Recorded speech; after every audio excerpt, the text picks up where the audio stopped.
Coming up on Mountain News this morning, the Kentucky State Fair got off to a rocky start following an accidental shooting. And people in Floyd County gathered this weekend to remember the life of Amber Spradlin.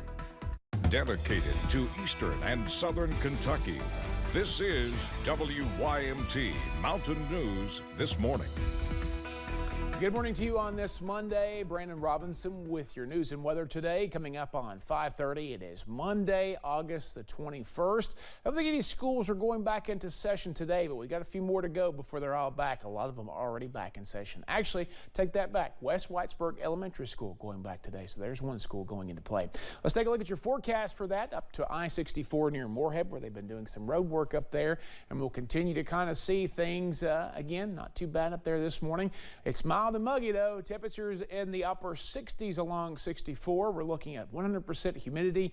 Dew point near 70. So that it's air you can wear out there, but visibility not an issue up that way. Temperatures across the rest of the region: 61 Clintwood, 62 Grundy, 63 Wise, 64 in Middlesboro. Everybody else, 64 Hazard too. Everybody else is in the mid to upper 60s and low 70s, with Monticello at 73 being the warm spot this morning.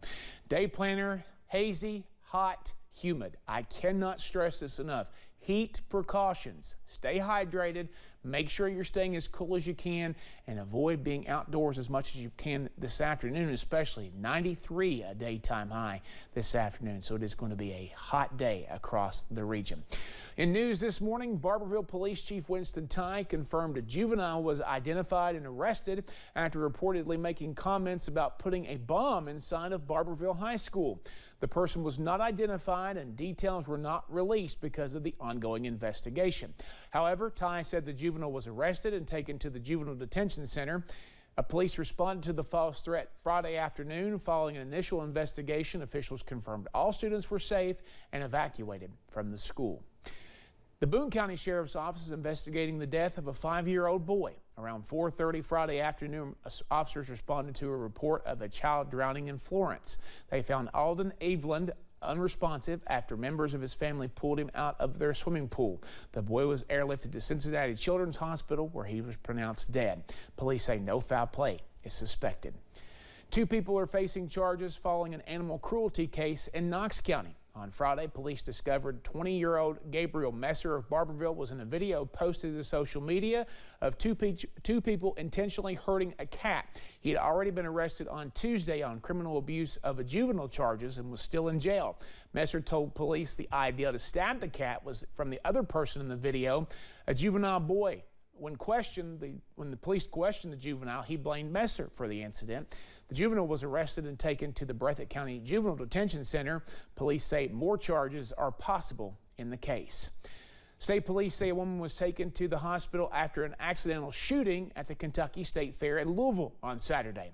According to police, 19-year-old Amari McClung was carrying a concealed handgun in the waistband of his pants. After it came loose, he tried to grab it, and when he did, it accidentally went off and hit his girlfriend in the foot. She was taken to the University of Louisville Hospital and is expected to be okay.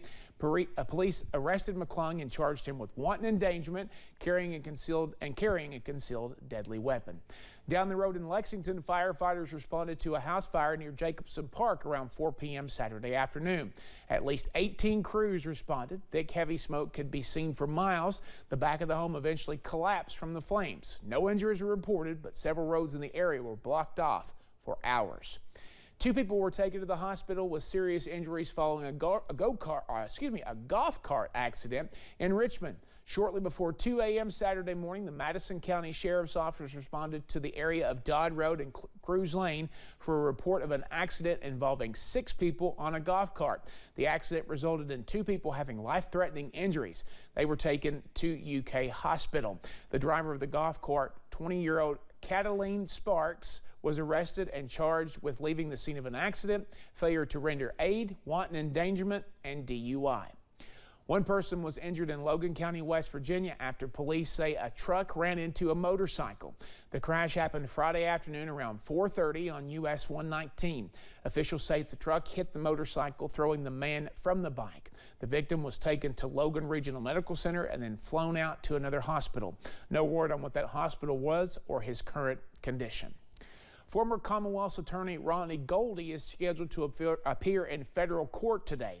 Goldie was arrested by FBI agents in Moorhead Friday morning. He is facing 14 charges, including bribery and fraud. Goldie was impeached and convicted by the state Senate earlier this year. Lawmakers convicted him of doing favors for a woman facing prosecution in exchange for nude photos. His arraignment is set for 4 o'clock this afternoon. Dozens of people gathered in Prestonsburg Saturday night to remember the life of Amber Spradlin.